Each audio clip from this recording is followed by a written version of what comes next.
Quando você pensa em animação, o que vem na sua cabeça? Talvez um filme da Pixar, algum anime hypado ou até aquele desenho americano que passava na Cartoon quando você era criança. Agora, e se eu te perguntar qual foi a última animação brasileira que você assistiu? Pois é, a maioria crava nessa pergunta. E isso não acontece porque o Brasil não faz animações. Na real, a gente tem uma indústria que vem crescendo nas últimas décadas, com ideias originais, personagens marcantes e alguns projetos que nem parecem que foram feitos com um orçamento apertado. Nesse vídeo, a gente vai ver como funciona a indústria da animação aqui no Brasil. Vamos voltar no tempo para entender quando e como tudo começou, mostrar as dificuldades que os estúdios enfrentam antes, durante e depois da produção e porque muitos projetos incríveis acabam ficando só na primeira temporada ou nem saem do papel. A gente também vai analisar o lado comercial da coisa e para isso eu vou te mostrar casos reais, editais, políticas públicas e claro, também vamos falar de algumas séries que mereciam muito mais reconhecimento do que tem, porque talvez o problema não seja a qualidade das nossas animações, mas sim o jeito que o mercado funciona.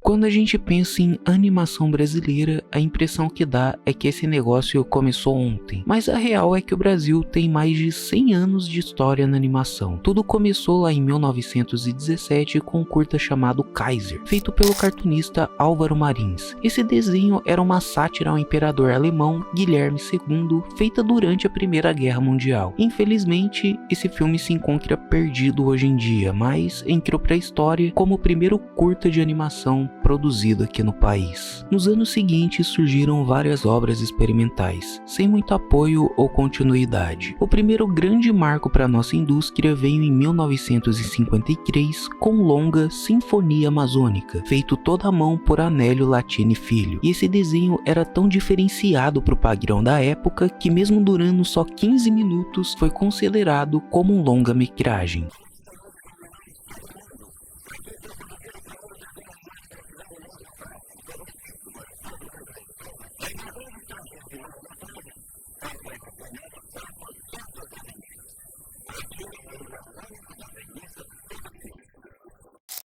Depois disso, a indústria passou por um crescimento tímido. Tinha animação em comerciais, filmes esporádicos, personagens que tentavam imitar o estilo americano, mas nada realmente sólido. Foi só nos anos 70 e 80 que as coisas começaram a mudar de verdade. E claro, com a ajuda de 4 personagens criados por um cartunista que talvez você nunca tenha ouvido falar. Maurício Araújo de Souza, ou só Maurício de Souza, como é conhecido nacional e internacionalmente. Durante essa década, a MSP, produtora pertencente ao cartunista, começou a lançar especiais e comerciais que marcaram esse período. Em 1982, a MSP lançou As Aventuras da Turma da Mônica, o primeiro longa-metragem baseado nos quadrinhos do artista. O filme juntava 4 histórias interligadas, e de quebra ainda tinha o próprio Maurício aparecendo em live action em alguns momentos do filme. Também é importante ressaltar que não foi fácil tirar essa ideia do papel. O estúdio que produziu o filme foi comprado pelo próprio Maurício, que teve que importar material de fora porque simplesmente não tinha coisa básica aqui no Brasil para animar um filme naquela época. Mas mesmo com tudo isso, a animação foi um marco e As Aventuras da Turma da Mônica levou mais de 1 milhão de pessoas aos cinemas, o que fez dele o filme de animação brasileiro com o maior público da história.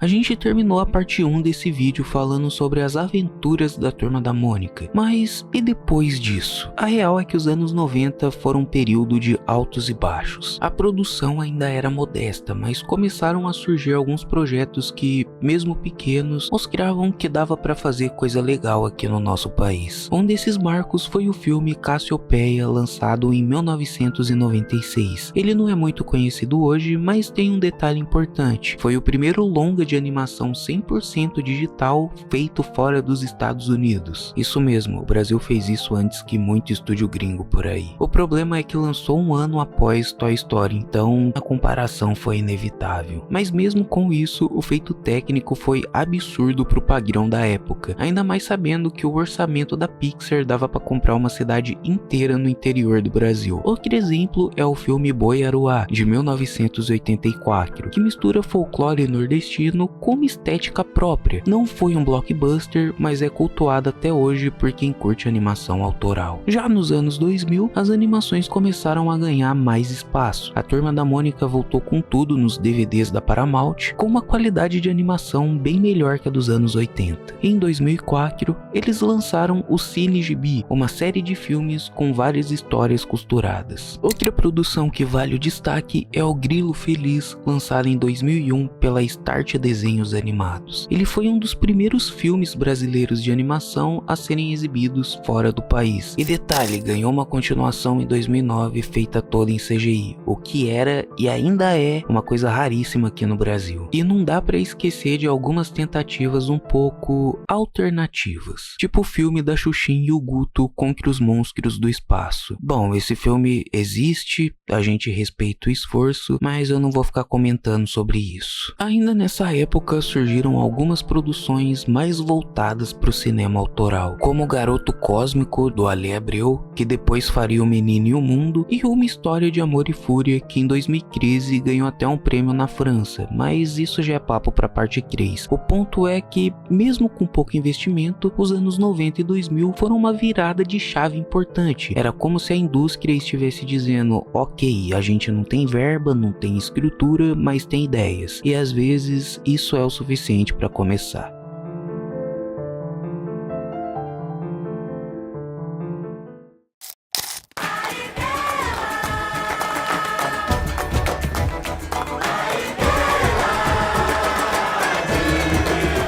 Lá para os anos 2010, o Brasil começou a colher os frutos daquela teimosia criativa dos anos 90 e 2000. Nessa época começaram a surgir animações que não só chamaram a atenção aqui dentro, mas também lá fora, coisa que até então era raríssima. Um exemplo é A História de Amor e Fúria, 2013, do Luiz Bolognese. O filme mistura ficção com eventos históricos brasileiros e ganhou o principal prêmio do Festival de Annecy, o mais importante do mundo quando se fala em animação. Falando em Annecy, em 2013 também estreou O Menino e o Mundo, de Ale Abreu. Ele foi indicado ao Oscar de melhor animação em 2016 e, mesmo não levando a estatueta, colocou o Brasil num lugar onde muita gente achava impossível. Mas não foi só no cinema que o Brasil teve o seu destaque. Na televisão surgiram desenhos que finalmente entenderam que dá pra ser autoral, divertido e competitivo ao mesmo tempo. Um deles é o lendário Irmão do Jorel, de Juliano Henrico, um desenho com estética nonsense, piadas ácidas e referências absurdas à cultura brasileira dos anos 80 e 90. E diga-se de passagem, eu gosto bastante desse desenho. Mas agora, indo pra internet, outro fenômeno foi a Animalu, uma personagem digital criada pela Kombi Studio, que nasceu como youtuber animada e acabou virando a primeira influencer 100% animada da América Latina. Ela chegou até ter um programa na Cartoon Network. Também nessa década, a Ancine, Agência Nacional do Cinema, teve um papel importante. Com editais de incentivo e leis de fomento, mais produções puderam sair do papel. E mesmo com todos os debates, críticas e polêmicas, esses apoios ajudaram a criar um ambiente minimamente viável para quem queria trabalhar com animação no país. E dito isso, é importante ressaltar que muitos projetos ainda enfrentam uma burocracia surreal. E a grana continua sendo pouca, mas de alguma forma a criatividade sempre dava um jeito.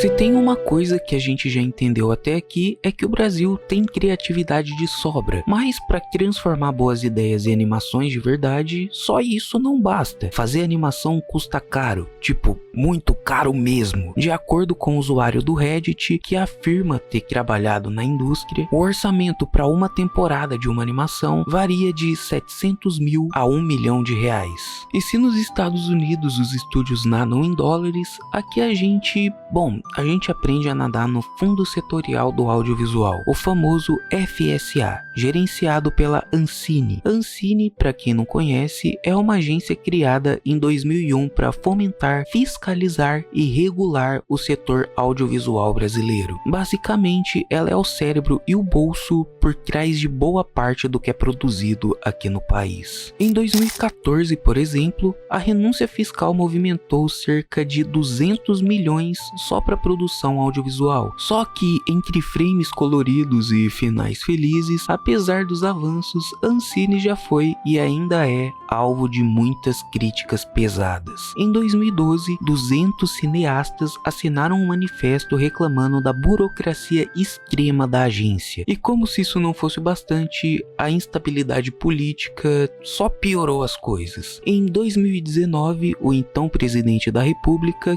transferiu o Conselho Superior de Cinema para a Casa Civil, cogitou mudar a sede da Ancine de vez para Brasília e ainda citou a seguinte frase: "Se não puder ter filtro, nós extinguiremos a Ancine". Nesse período, o setor ficou paralisado, editais congelados, projetos suspensos e uma clara tentativa de usar o financiamento público como ferramenta de controle cultural. No meio desse caos todo, fazer animação no Brasil passou a exigir, além de talento e paciência, um certo nível de fé. Mas, ainda assim, a produção não parou, porque, apesar de tudo, a paixão de quem trabalha com animação por aqui parece ser bem maior do que qualquer burocracia.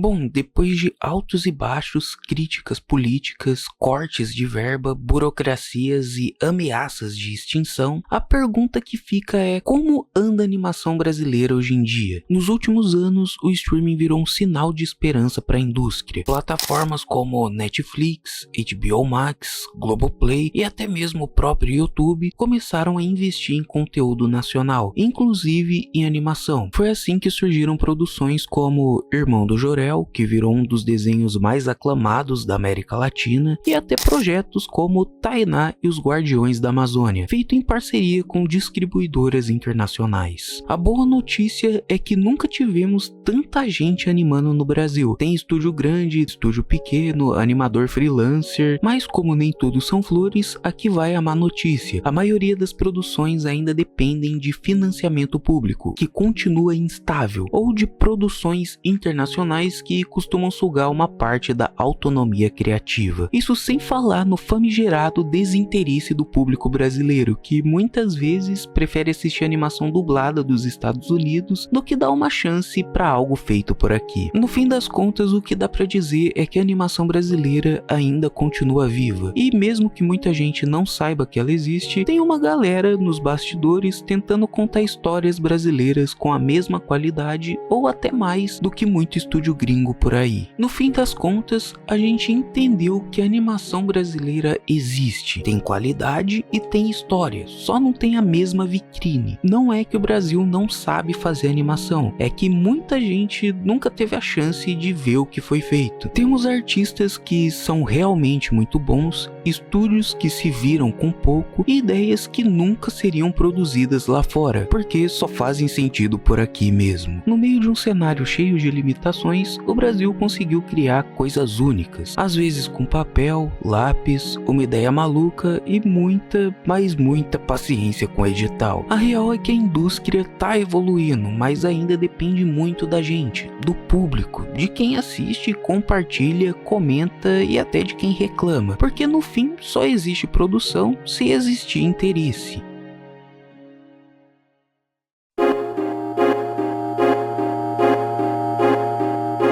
E do mais, Mas eu acho que é isso. Eu espero que tenha dado para entender um pouco de como a indústria funciona e que a gente tem potencial para se destacar nesse mercado. Se você gostou do vídeo, não esquece de deixar o like aí embaixo e comentar qual foi a última animação brasileira que você assistiu. E diga-se de passagem, a última animação nacional que eu assisti foi Carrapatos e Catapultas. Uma animação que eu gostei muito, cara. É muito da hora, na moral, tá ligado? Então é isso, espero que vocês tenham gostado e a gente se vê no meu próximo vídeo.